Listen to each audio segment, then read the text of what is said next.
우리 옆에 있는 분과 인사할까요? 사랑합니다. 감사합니다. 당신을 축복합니다.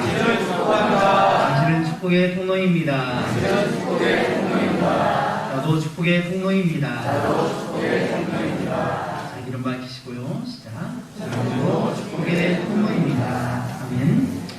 오늘 저와 여러분에게 주시는 하나님의 말씀은 창세기 26장 12절에서 25절의 말씀으로 100배나 복을 받은 이삭, 이러한 제목으로 하나님의 말씀을 전하겠습니다. 오늘은 평상시와 달리 제가 마스크를 쓰고 예배를 드림을 양해해 주시기 바랍니다.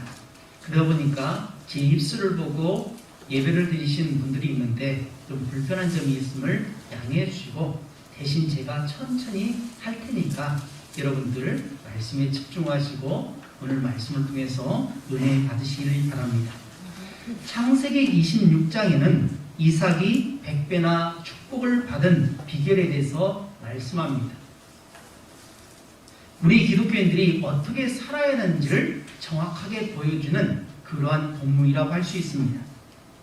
그래서 우리 고유의 명절인 설날을 맞이하는 시점에서 많은 사람들이 복을 받길 원하고 또 복을 그렇게 구하는데, 복은 과연 어디서 오는지, 그리고 복을 주시는 하나님의 은혜가 얼마나 큰지를 오늘 본문 말씀을 통해서 깨닫고, 또한 이삭이 어려움에 처했지만 그 어려움을 절망하거나 또 불평하거나 그런 것이 아니라 하나님의 은혜 가운데 참고 인내함으로 말미암아서 하나님이 주신 그러한 놀라운 축복을 받았던 것을 우리가 배우는 그러한 시간이 되길 주님의 이름으로 축복합니다.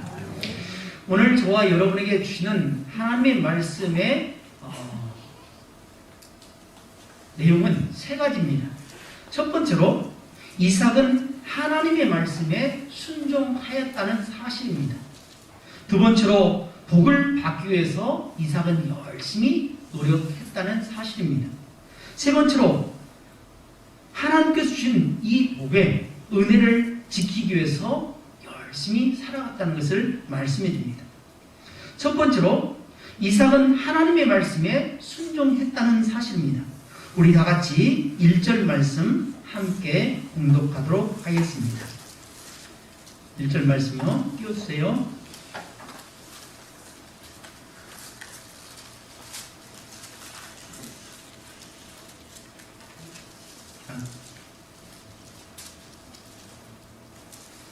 죄송합니다. 1절이 안 띄워지네요. 자, 1절 말씀 함께 읽겠습니다. 시작. 아브라함 때에 첫 흉년이 들었으니 그 땅에 또 흉년이 들매 이삭이 그랄에 가서 블레셋 왕 아비멜렉에게 이르렀더니. 아멘. 아브라함이 죽은 후에 그 땅에 또다시 흉년이 들었다고 성경은 기록하고 있습니다. 팔레스타인 지역 지리적인 특징상 그 땅에 흉년이 들면 내륙 지방에 비해서 상대적으로 바다 바람이 있어서 비옥한 지중해 연안 지역으로 사람들이 이주하기 마련입니다.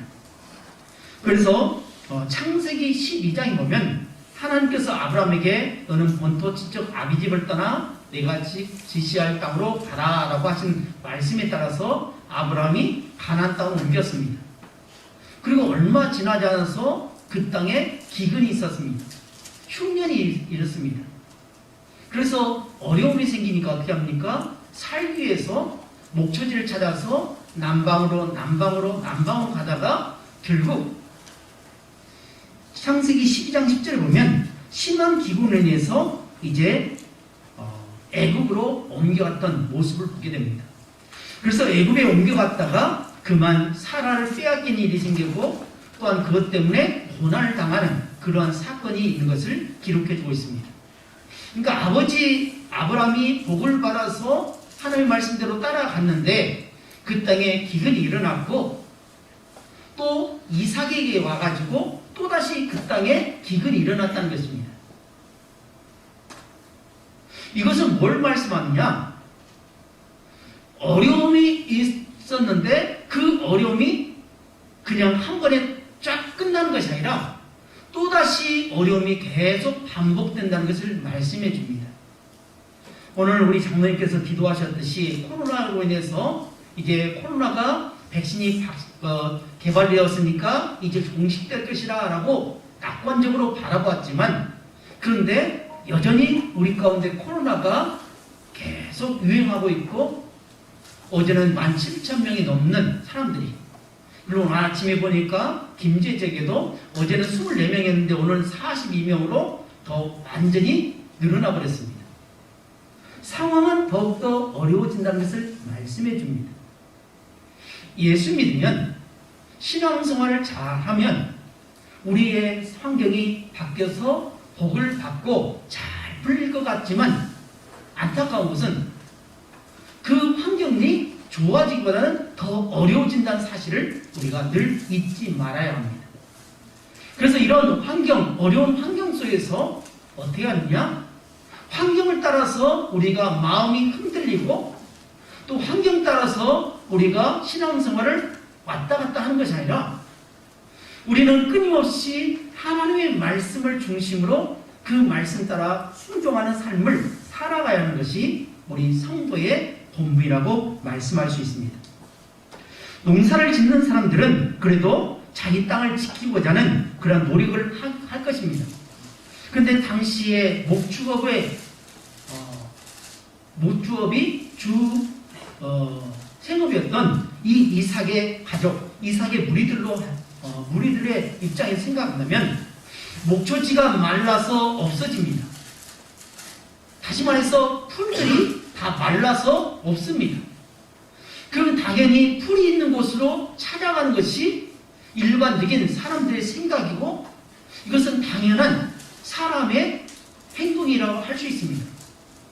근데 이상한 것은 흉년이 들었지만, 가뭄이 들었지만, 지금 그런 상황을 바라보지 말고 내 말에 따라서 그날 달에 머물러 라고 말씀하고 있다는 것입니다.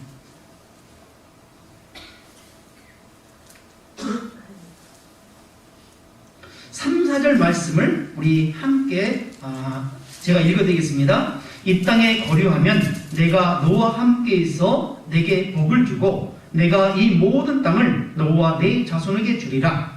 내가 내 아버지 아브라함에게 맹세한 것을 이루어 내 자손을 하늘의 별과 같이 번성하게 하며 이 모든 땅을 내 자손에게 주리니 내 자손으로 말미암아 천하 만민이 복을 받으리라. 분명 환경은 살 수 없는 환경입니다. 어려운 환경입니다. 문제를 도저히 해결할 수 없는 그런 상황 속에 있는데, 하나님은 이 상황 속에서 내 말을 듣고 이것을 떠나지 말라라고 말씀합니다. 이 땅에 거류하며 내가 너와 함께 있어 내게 복을 주고 내가 이 모든 땅을 너와 내 자손에게 주리라. 내가 내 아버지 아브라함에게 맹세한 것을 이루어 내 자손을 하늘의 별과 같이 번성하게 하며 이 모든 땅을 내 자손에게 주리니 내 자손으로 말미암아 천하 만민이 복을 받으리라 라고 말씀합니다. 이 말씀을 들은 이삭이 그랄을 떠나지 않고 그달에 머물렀다는 것입니다. 이삭은 하나님의 말씀에 순종했습니다. 이삭 자신의 판단에는 지금 당장 나일강에 있는 이집트로 내려가는 것이, 애굽으로 떠나는 것이 바로 맞다고 생각될 텐데, 그럼에도 불구하고 하나님의 말씀에 순종하고 그 자리에 머물렀다는 사실입니다. 우리는 신앙생활하면서 가끔 이런 말을 합니다. 내 생각에는, 내가 배운 바로는, 내가 경험한 바로는, 내가 체험한 바로는 그것이 안 돼요 라고 말할 때가 있습니다. 우리가 말씀을 읽고 그 말씀대로 아멘 하고 고백은 하지만, 그런데 그럼에도 불구하고 내 생각은 이렇습니다. 내 경험으로는 이렇습니다. 내가 배운 바로는 이렇게 해야 됩니다 라고 하면서 자기의 지식을 내세우고 경험을 내세우는 경우가 참 많습니다. 근데 이삭은 그렇지 않았다는 것입니다. 비록 환경이 흉년으로 말미암아 다 주구하고 있는 그런 상황 속에서도 여전히 말씀에 따라서 순종했다는 것입니다.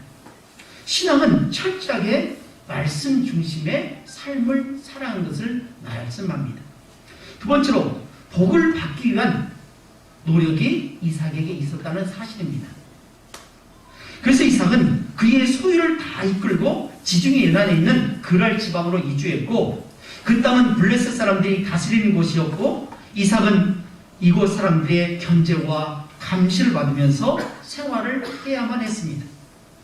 그가 한 부족의 족장이었고, 당시는 그런 부족들이 이루는 국가들이 서로 연합해서 시대를 이루고 있는 그런 상황 속에서 블레셋 사람들이 이주해온 이삭을 감시하고 견제하는 것은 극히 당연합니다.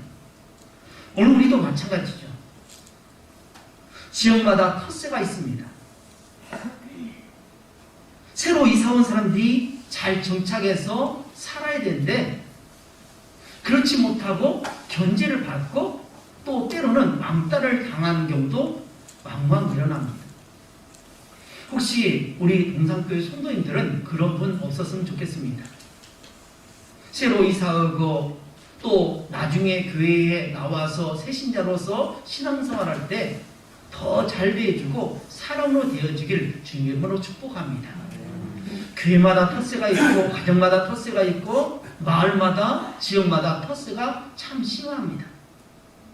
그래서 좀 마음 털어놓고 좀 열심히 살아보겠노라고 이사 왔는데 그만 몇 년 못 가서 떠나는 경우도 많이 있습니다. 혹시 나는 텃세를 부리고 있는 신앙생활을 하고 있는 사람인지 아니면 그걸 떠나서 누구든지 마음의 문을 열고 누구든지 잘 대해주는 그런 모습의 신앙인지 한번 생각해 보았으면 좋겠습니다. 이삭은 이곳으로 이사와서 그럴 땅에 이사와서 그는 목축업이 아닌 농업에 투자를 했습니다. 그동안 몇십 년을 평생을 살아왔던 이 생업을 버리고 농사를 시작한다는 것은 쉬운 일일까요? 쉽지 않은 일입니다. 평생을 농업으로 살아오신 우리 성도님들이 대다수인데 우리 성도님들 농사가 쉽습니까? 쉽지 않습니다. 계획한 대로 풍년 농사를 이루면 좋겠지만 풍년 농사를 이루기보다는 때로는 흉작을 지을 때도 참 많습니다. 그저 씨 뿌리고 물 준다고 곡식이 잘 자라면 좋을 텐데 그렇지 않는 경우가 참 많습니다. 그래서 매년 열심히 땅을 파고 또 거름을 주고 물을 대주고 또 병충해를 방지하기 위해서 약을 하고 얼마나 많은 노력을 하는지 모릅니다. 그래서 뜨거운 여름에도 쉬지 않고 김을 매주는 경우가 참 많습니다. 가끔 차를 타고 지나가다가 김을 메고 있고 또 풀을 뽑아주는 그런 분들 볼 때마다 얼마나 존경스럽던지 돕고는 싶지만 돕지 못하는 그러한 심정이 제 마음 가운데 있는 것을 보게 됩니다. 근데 이삭은 그런 농사를 한 번도 지어본 적이 없는데 그럴 땅으로 이사해서 그 사람들과 함께 더불어 살아가면서 농사를 시작했다는 것입니다. 지금 같으면 유튜브가 있어가지고 유튜브를 보고 나서 농사를 어떻게 짓고 어떤 식으로 약을 하고 어떻게 재배해야 잘 자랄 수 있다, 풍년 농사를 지을 수 있다라는 그런 정보를 얻을 수 있습니다. 또 농민신문이 나와 있는 것도 아닙니다. 농민신문에서 정말 재배는 이번에는 어떤 종자를 심어야 올해는 수확이 잘 될 것이고 또 많은 금액을 받고 좋은 가격에 되팔 수 있다라고 하는 그런 정보가 있지도 않습니다. 그런데 이삭은 그 땅에서 열심히 수고해서 100배의 농사를 이루었다는 것입니다. 여러분, 우리는 여기 100배의 관심을 갖는 경우가 많습니다. 100배의 복을 받았다. 나도 그렇게 받았다라고 말하고 있는데 여러분 100배의 수확을 거두기 위해서 어떻게 합니까? 100배 이상의 노력을 해야 한다는 겁니다. 열심히 심어야 됩니다. 또 열심히 가꿔야 됩니다. 또 그 사람들에게 정보를 얻어야 됩니다. 그 지역에 있는 사람들과 잘 소통을 해야 됩니다. 아쉬운 소리를 해야 할 때도 있고 그런 가운데 100배의 수확을 얻었다는 것은 전적으로 하나님의 은혜가 아니고선 감당할 수 없는 그러한 축복이었다는 것입니다. 믿음은 인내와 함께 갑니다.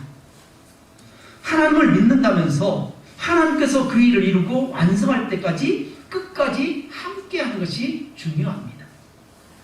얼마나 이 이삭이 갈등을 많이 했겠습니까? 과연 어떻게 할 것인가? 내가 평생 해보지 않은 그 농사를 해하는 데 있어서 어떻게 할 것인가 라고 하는 고민도 생겼을 것이고, 많은 사람들이 이런 말 저런 말을 했을 것입니다. 이곳에 있지 말고 차라리 저 남쪽으로 가면, 애국으로 가면 더 잘 살 수 있다라고 하는 그러한 많은 의견도 들었을 것입니다. 그럴 때 아니야, 말씀으로 살아야 돼, 아니야, 말씀 따라서 순종해야 돼 라고 결심을 하긴 하지만, 베개를 베고 잠을 자는 순간 머릿속에는 여러 가지 생각들이 그런 일로 말미암아 고민을 할 것입니다. 전구를 발명한 토마스 에디슨이라는 사람이 있습니다.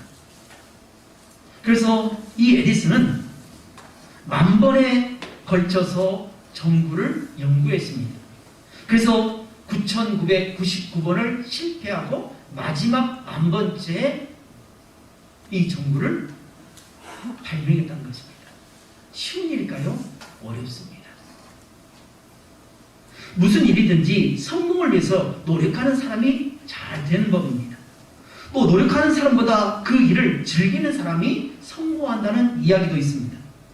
억지로 해야 할 일이 아니라 그 일의 묘미를 이해하고 그것을 즐길 때에 그 일은 내 인생을 행복하게 하는 하나님의 복을 받는 그런 길이 된다는 것입니다. 100배의 결실을 얻었다면 이삭은 다른 농부들보다 100배의 정성을 기울였다는 사실입니다. 사랑하는 여러분, 여러분도 이삭과 같이 100배의 복을 받기를 원하십니까? 그렇다면 이삭과 같이 열심히 일하시기 바랍니다. 열심히 기도하시고 내가 하고 있는 그 일에 최선을 다하시기 바랍니다. 공부하지도 않으면서 좋은 성적을 거두려고 하는 그 학생이 있습니다. 그렇다면 그 학생이 바른 생각일까요? 그렇지 않습니다. 내가 복을 받겠다고 생각한다면 하나님의 말씀을 매일매일 읽는 것이 극히 정상적인 것입니다. 또 하나님의 말씀대로 지키기 위해서 무당해도 마음을, 중심을 붙들어야 됩니다. 또 기도하는 삶을 살아갑니다. 내가 노력한다고 되지 않기 때문에 하나님의 은혜를 구하기 위해서 새벽에 일찍 일어나서 하나님 앞에 나와 기도하는 것이 매우 중요합니다. 또 사랑으로 섬겨야 됩니다. 이삭은 하나님의 말씀대로 살겠다는 뜻을 정했습니다. 마음이 중요합니다. 사람들의 말보다는 하나님의 말씀에 더 집중했습니다. 눈에 보이는 것보다 믿음의 눈으로 바라보았습니다. 사람의 시기와 질투와 견제보다는 하나님을 더 의지했다는 것입니다.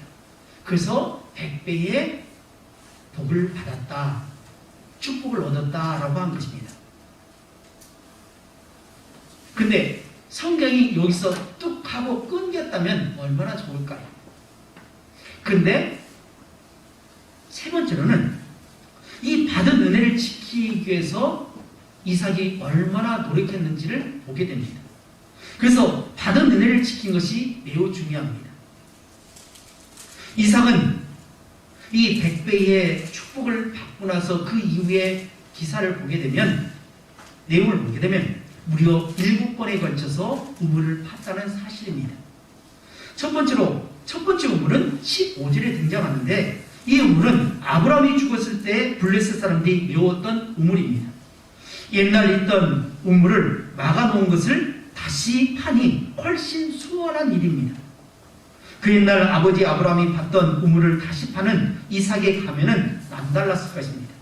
그래서 이름도 아버지가 불렀던 그 이름을 그대로 불렀다고 했습니다. 여러분, 사막지대에서 우물을 판다는 거 보통 어려운 것이 아닐 것입니다. 물줄기, 즉 샘의 근원을 찾기가 매우 어려웠을 것입니다.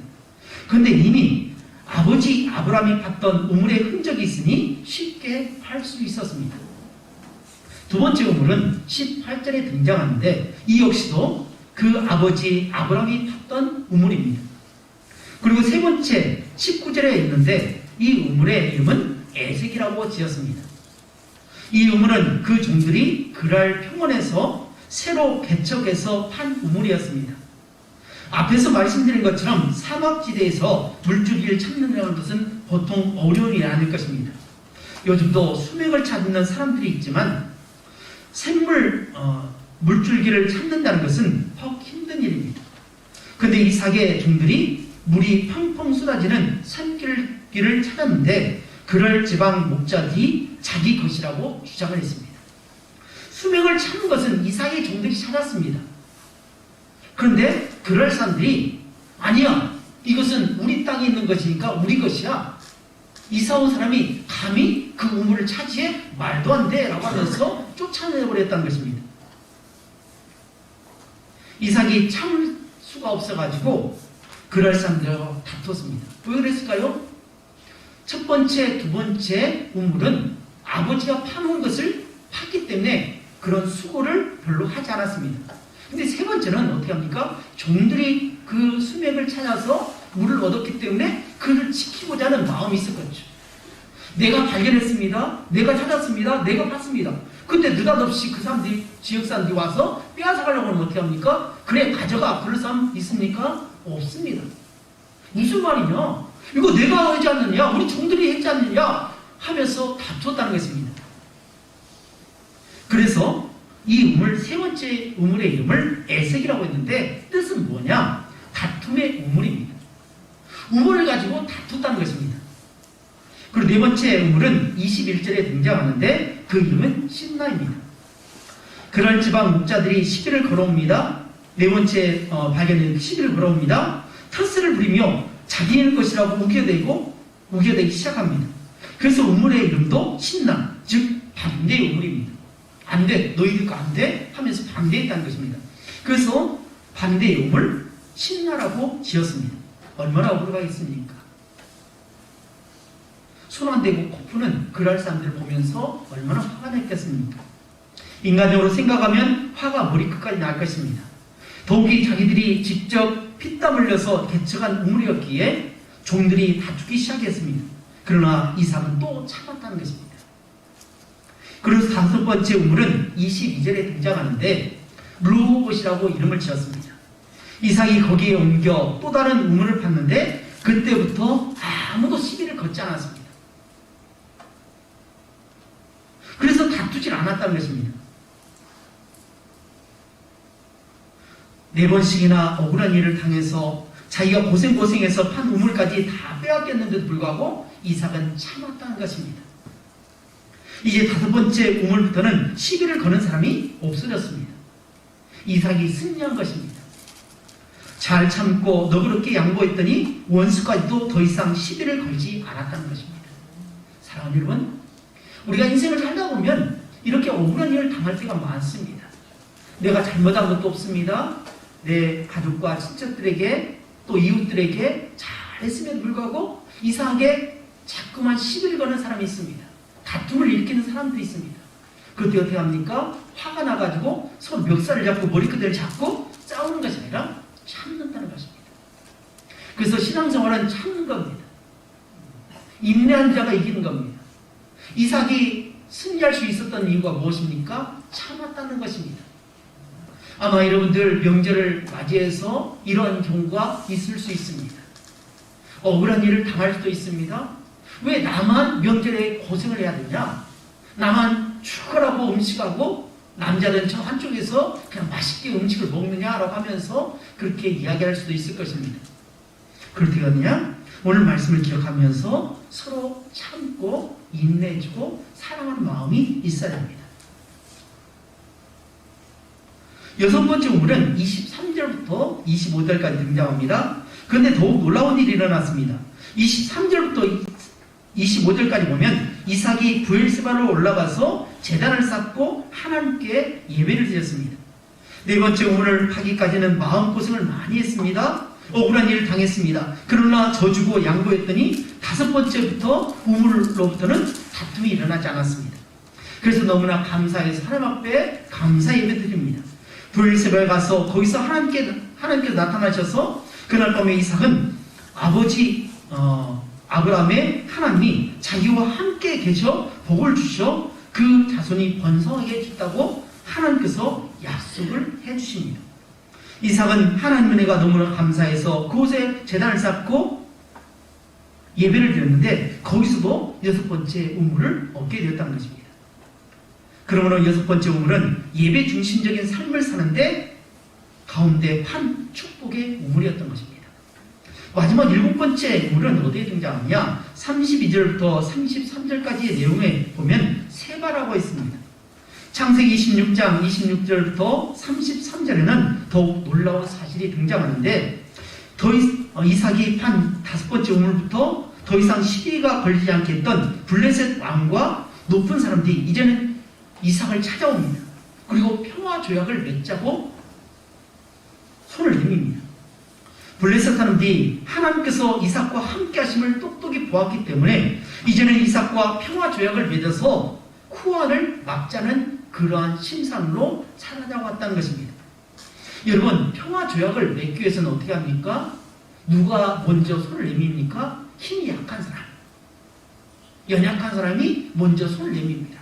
우리 평화하자, 우리 체계를 맺자, 그래서 더 이상 싸움을 하지 말자라고 하면서 약한 사람이, 불리한 사람이 먼저 손을 내민 것이 맞습니다. 다시 말하면 이삭을 찾아왔던 그랄 왕과 그 족속들이 와서 먼저 손을 내밀었다는 것은 누가 승리했다는 것을 말씀해 줍니까? 누가 승리했죠? 이삭이 승리했다는 것입니다. 이삭은 참기만 했습니다. 그냥 양보했습니다. 그냥 뒤로 돌았었습니다. 그들과 싸우려고 하지 않았습니다. 근데 어떻게 하냐? 하나님께서 그랄 왕과 그 족속들에게 어떻게 하냐? 평화를 하도록 먼저 손을 내밀도록 무릎을 꿇도록 만들어줬다는 것입니다. 다시 말해서 우리 신앙생활을 하는 사람들은 어떻게 하냐? 어떤 문제를 만나면 그 갈등의 문제를 가지고 내가 해결하려고 하기보다는 그 문제를 가지고 하나님 앞에 나가서 기도한다는 것입니다. 참고 인내하며 그 사람을 위해서 축복 기도한다는 것입니다. 그래서 돌에 맞아 억울하게 죽임을 당한 그 스데반 집사가 어떻게 합니까? 하나님을 향해서 기도하잖아요. 저들을 용서해달라고 그들을 오히려 축복하는 모습을 보게 됩니다. 오늘 우리의 모습 속에 그러한 모습이 있기를 주님의 이름으로 축복합니다. 내가 억울한 일을 당하고 어려움을 당할 때 그 문제를 해결하기 위해서 내가 직접 뛰어들어서 그들과 치고받고 싸우는 것이 아니라 그 문제를 가지고 하나님 앞에 기도하면서 하나님, 저들이 깨닫지 못하기 때문에 그렇습니다. 하나님, 저들을 축복하옵소서. 저들이 예수 믿고 구원받게 하시고 저들이 다 잘 되게 해달라고 축복 기도하고 인내하고 참다 보면 오늘 이삭처럼 하나님께서 복을 주셔서 오히려 전화위복이 된 것을 보게 됩니다. 이제 말씀을 맺기 원합니다. 오늘 말씀을 통해서 세 가지를 살펴보았는데 첫 번째로 이삭은 하나님의 말씀에 순종했다는 것입니다. 사랑하는 여러분, 여러분도 하나님의 말씀에 순종하시기를 주님의 이름으로 축복합니다. 두 번째로 이삭은 복을 받기 위해서 열심히 노력했습니다. 그런 것처럼 여러분들도 복을 받기 위해서 열심히 노력하고 기도하는 그런 삶 사시기를 주님의 이름으로 축복합니다. 마지막 세 번째로 받은 은혜를 지켰다고 하는 이삭의 모습을 보면서 여러분에게 주시는 하나님의 놀라운 은혜의 축복들을 지키는데, 유지하는데 성령의 충만함 가운데 살아가시길 주님의 이름으로 축복하며, 또한 그로 인해서 이번 명절도 복된 그러한 명절이 되시기를 주님의 이름으로 축복합니다. 기도하겠습니다.